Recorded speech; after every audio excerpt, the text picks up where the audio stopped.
Perkenalkan, nama saya Sherina Simanjuntak, NPM 21141511033 dari kelas A jurusan Kehutanan Fakultas Pertanian Universitas Lampung. Di sini saya akan merangkumkan kembali PowerPoint yang telah saya buat sebelumnya. Judul dari PowerPoint saya yaitu Analisis Vegetasi Hutan Pantai di Titik Barat Pulau Pocang Taman Nasional Ujung Kulon oleh Aulia Roma, Eka Setiawati, Fitri Hasmawati, Desmi Herawati, Surti Kusmiasi dari Pendidikan Biologi FKIP Universitas Pakuan Bogor, Jawa Barat.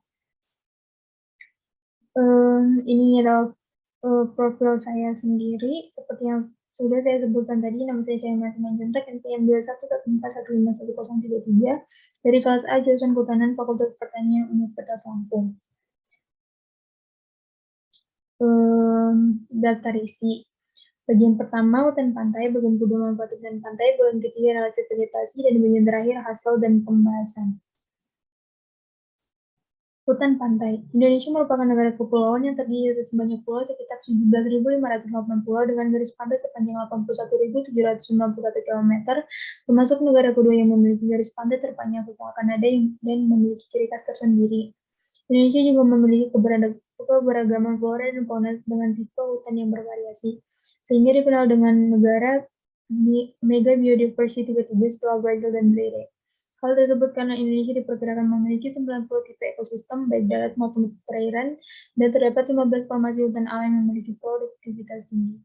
Formasi hutan alam Indonesia tersebar dari ujung barat, dari Sabang sampai ujung timur dengan beraneka ragam jenis hewan dan tumbuhan. Hutan pantai merupakan salah satu tipe hutan yang penting di Indonesia, yang tumbuh pada lahan kering di sepanjang pesisir, berpasir dan tidak landai, dan berada di atas garis pantai tertinggi. Selain mangrove, hutan pantai penting dalam menjaga stabilitas ekosistem pesisir. Berbeda dengan jenis hutan lainnya, hutan pantai memiliki jenis tumbuhan khas yang terbagi dalam dua formasi vegetasi, yaitu Pesca prei dan Barringtonia. Pada formasi Pesca prei banyak ditemukan tumbuhan menjalar atau semai yang tumbuh rapat atau renggang menutupi pasir pantai di atas garis pasang tertinggi. Sedangkan pada formasi Barringtonia terletak di belakang formasi Pesca prei, biasanya ditemukan jenis tumbuhan semak belukar dan pepohonan. Hutan pantai Pulau Pocang. Salah satu pulau yang memiliki biodiversitas beragam yaitu Pulau Pocang yang berada di Taman Nasional Ujung Kulon. Taman Nasional Ujung Kulon atau disingkat TNUK merupakan taman nasional yang sudah tercatat sebagai situs warisan dunia dan dilindungi oleh UNESCO sejak 1991. Letak geografis Pulau Pocang. Taman Nasional Ujung Kulon atau TNUK terletak di Kecamatan Sumur dan Cimanggu, Kabupaten Pandeglang, Provinsi Banten yang secara geografis terletak antara 102 derajat 2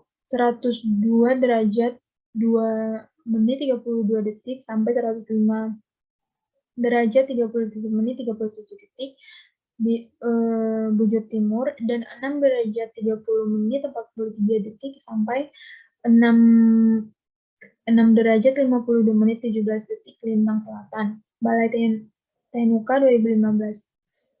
Pulau Pocang memiliki luas kurang lebih 450 hektar. Sekitar 22% dari Pulau Pocang adalah hutan pantai dengan luas 99 hektar memiliki beragam vegetasi tumbuhan. Manfaat hutan pantai. Di antaranya yang pertama sebagai peredam rentan gelombang tsunami. Vegetasi hutan pantai dapat meredam amukan tsunami dengan cara memecah datangnya gelombang air laut sehingga kecepatan arus laut menjadi lambat, memperkecil volume air laut yang datang ke daerah dataran, atau dapat juga hutan pantai berfungsi sebagai kanal menghambat material air laut yang terbawa arus gelombang tsunami. Yang kedua, sebagai produksi terjadinya abrasi pantai. Vegetasi hutan wilayah pesisir dapat dijadikan stabilisator anak pantai. Fungsi ini sangat penting karena jika terjadi abrasi pantai, maka kemungkinan bisa dapat menyulut terjadinya penyusutan laut menuju daratan. Hal tersebut dapat menyebabkan terjadinya sedimentasi di daerah pesisir pantai. Lalu yang ketiga, sebagai pelindung ekosistem wilayah daratan dari terpaan angin bahkan badai. Hutan di daerah pantai dapat melindungi bangunan yang ada di wilayah daratan sehingga melindungi budidaya tanaman yang tumbuh di wilayah daratan dari amukan angin dan badai. Yang keempat, sebagai pengendali terjadinya erosi pasir pantai.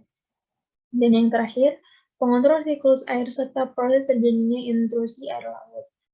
Fungsi ini berkaitan dengan adanya mekanisme yang dimiliki oleh hutan pesisir, yaitu mekanisme untuk mempertahankan muka air tanah atau air tawar, serta mekanisme untuk mencegah datangnya air pasang masuk ke sungai. Perbedaan hutan mangrove dan hutan pantai.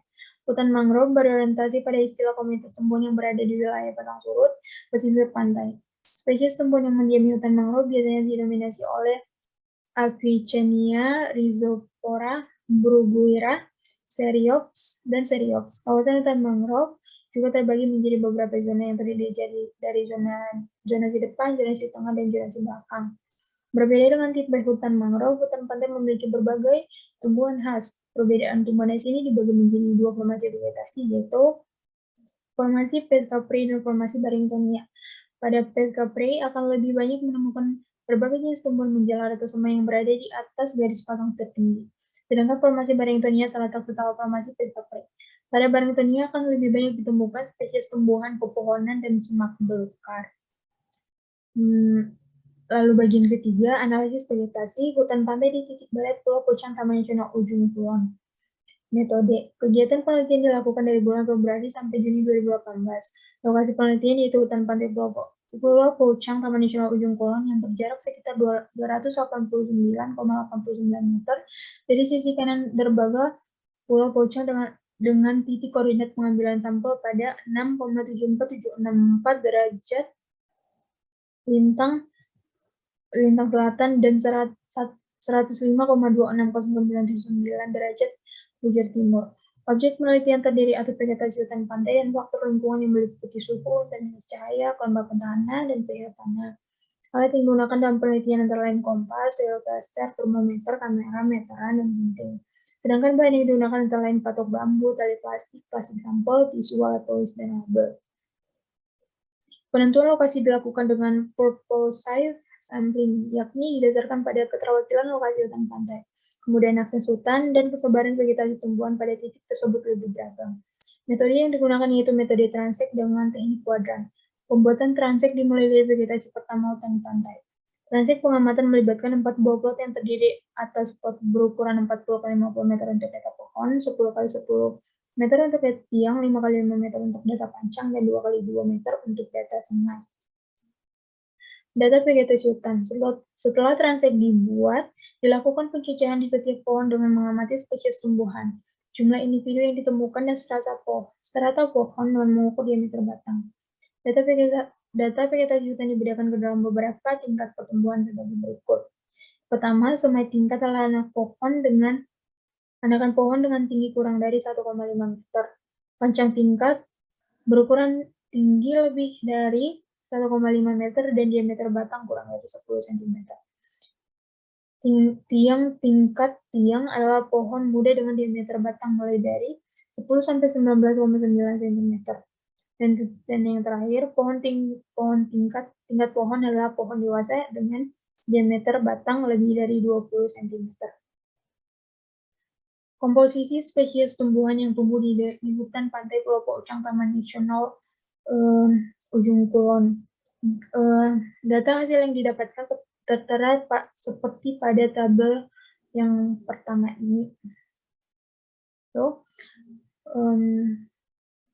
Hasil penelitian menunjukkan vegetasi hutan pantai di kawasan Pulau Pucang TNUK terdiri dari 14 family dengan 17 spesies. Berdasarkan data pada tabel 1 tadi, tumbuhan yang paling banyak ditemukan di hutan pantai Pulau Pucang TNUK terdapat pada plot 4 atau pada strata pohon dengan luas plot 40 x 50 meter.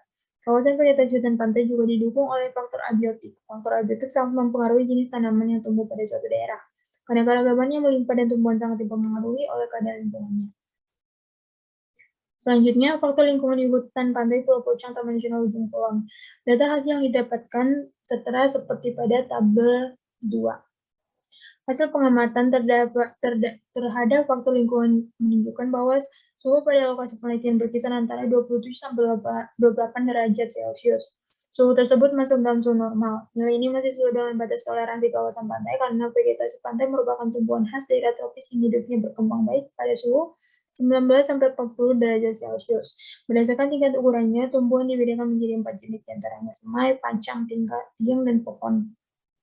Jenis vegetasi memiliki indeks nilai penting atau INP yang berbeda pada setiap spesies. Hasil analisis vegetasi pada tingkat semai dapat dilihat pada tabel 3. Nah, selanjutnya, analisis data vegetasi tingkat semai di Pulau Pocong, Taman Nasional Ujung Kulon.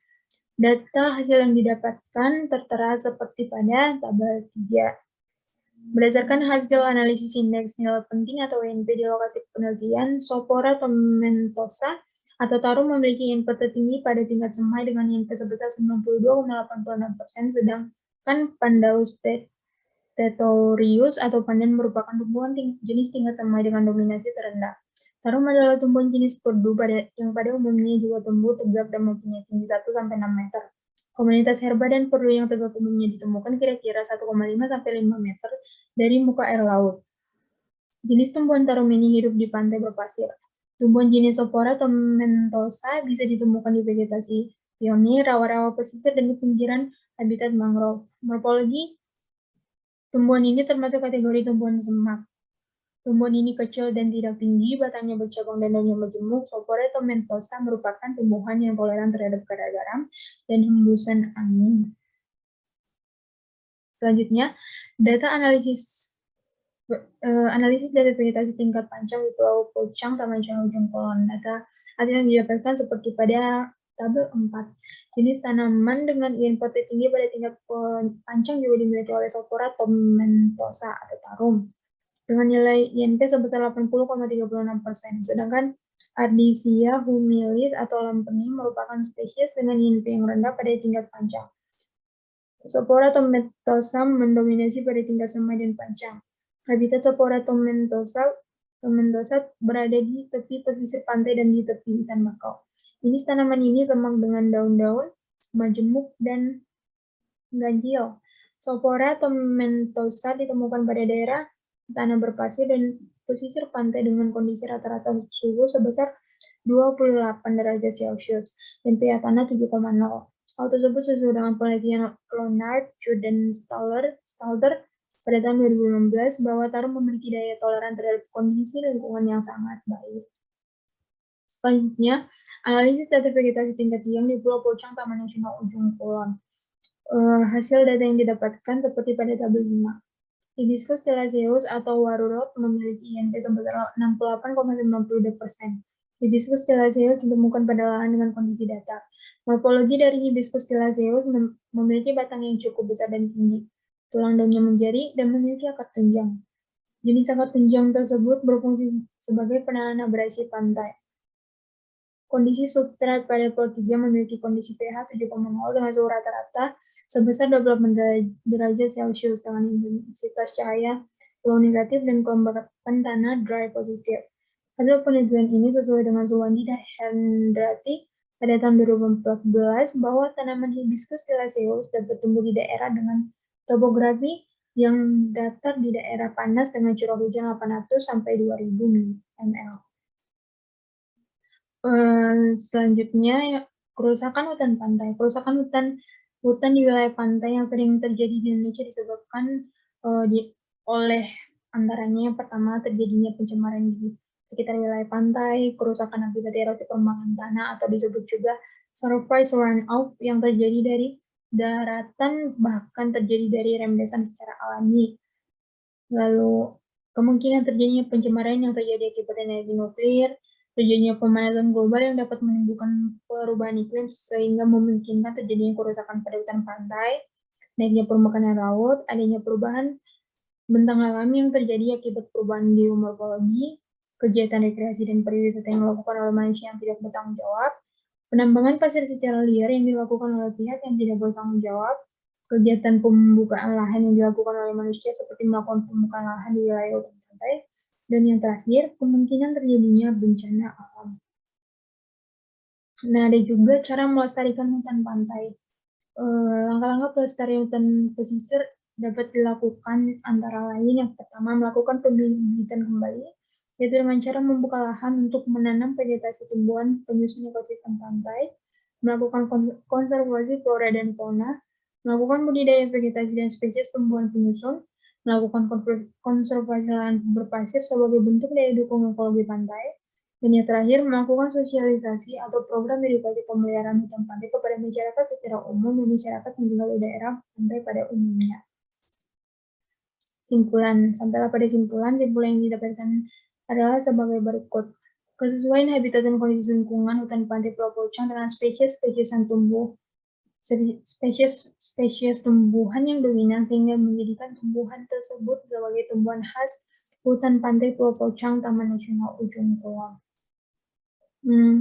Sekian yang bisa saya sampaikan. Apabila terjadi kesalahan dalam pengucapan saya atau kesalahan dalam informasi yang saya rangkum dalam isi PPT saya meminta maaf. Sekian dan terima kasih.